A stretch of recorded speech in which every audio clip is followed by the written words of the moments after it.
يا أيها الذين آمنوا كتب عليكم الصيام كما كتب على الذين من قبلكم لعلكم تتقون صدق الله উপস্থিত মুসল্লিয়ান ইকরাম বরগাটি গ্রামের যুবকদের উদ্যোগে গত এক বছর হলো একটা সংগঠন করা হয়েছে, তার নাম দেওয়া হয়েছে তারুণ্যের আলো। গত বছর আমরা সর্বপ্রথম সংগঠনের মাধ্যমে আমাদের থেকে হৃদয় নিয়ে যে কোনো কারণে চলে গেছে তাকে সংবর্ধনা অনুষ্ঠান দেওয়া হয়েছিল না। এদের এই সংগঠনের মাধ্যমে এত সুন্দর একটা সংগঠন তার সংবর্ধনা অনুষ্ঠানের ব্যবস্থা করা হয়েছিল।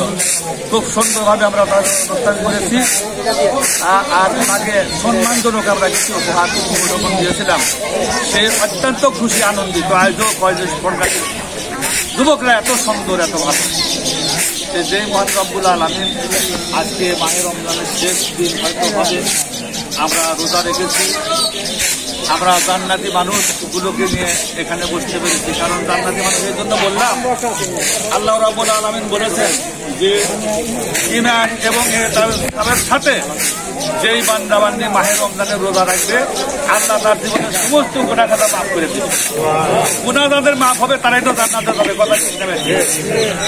এই জন্য আমরা সর্বপ্রথম ওই মহান রব্বুল আলামিনের শুকরিয়া আদায় করি যে মহান রব্বুল আলামিন আজকে আমাদের গ্রামের যুবকদের দ্বারা একটা সংগঠন করে বিভিন্ন ধরনের সামাজিক উন্নয়নমূলক কাজ করার জন্য, গরিব দুঃখীর সেবা করার জন্য তারা এই সংগঠন করেছে।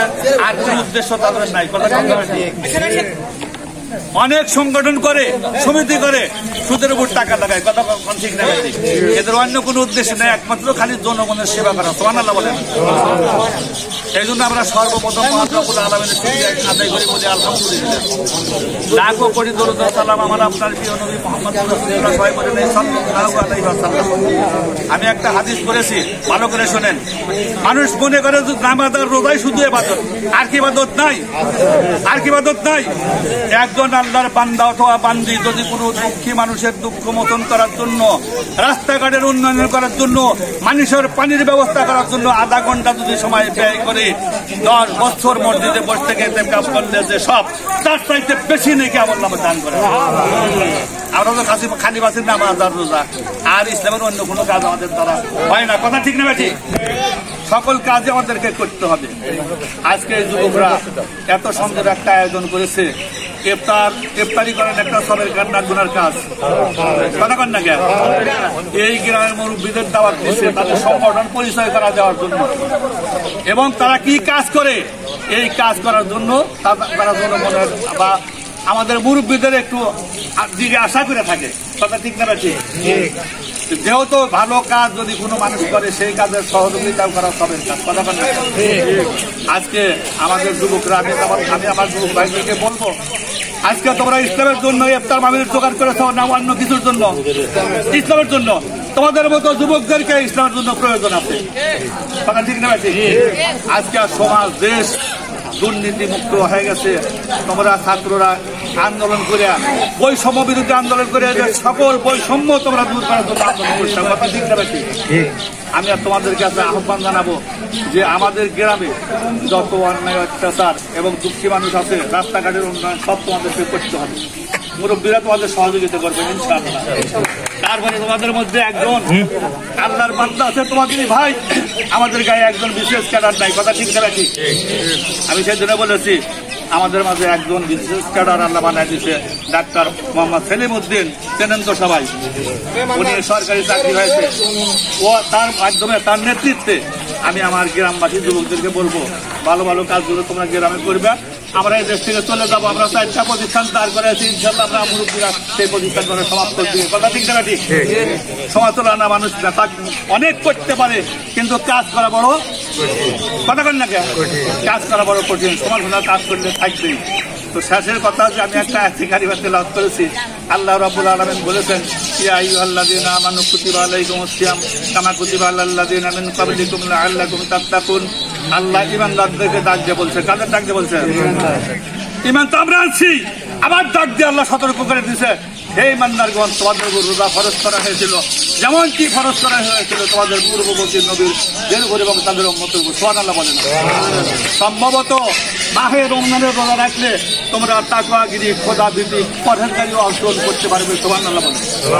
আমাদের দেশে 50 বছর 60 বছর জিন্দেগিতে রোজা রাখতে পরহেজগারি, খোদাভীতি অর্জন করতে পারে না অনেক মানুষ। কথা ঠিক না ঠিক? আমরা এই রোজার থেকে শিক্ষা নেবো। রোজা রাখার পরে আমরা মিথ্যা কথা বলি নাই, রোজা রাখার পরে ব্যবসায় ধদল দেই নাই, পড়ার কোনো ক্ষতি করি নাই, মুখ দিয়ে ভাষা কথা বলি নাই। কথা ঠিক না ঠিক?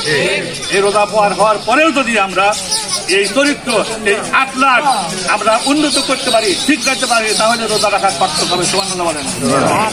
কারণ পরশুদিন একটা বইয়ের মধ্যে দেখলাম, ভালো করে শোনেন, যার চরিত্র আখলাক সুন্দর, ভালো, কথাবার্তায় লেনদেনে কোনো হুমকিরা নাই, সে যা বলে তাই করে, এমন একটা চরিত্র ব্যক্তির মানুষ, সে মহিলা পুরুষ হোক, আল্লাহ রাব্বুল আলামিন হাবিব বলতেছে সারা বছর রোজা থেকে এবং নফল নামাজ পড়ে যে ইবাদত না পায়, তার চাইতে চরিত্রবান ব্যক্তির আমুল্লাহ বেশি সওয়াব লাগে।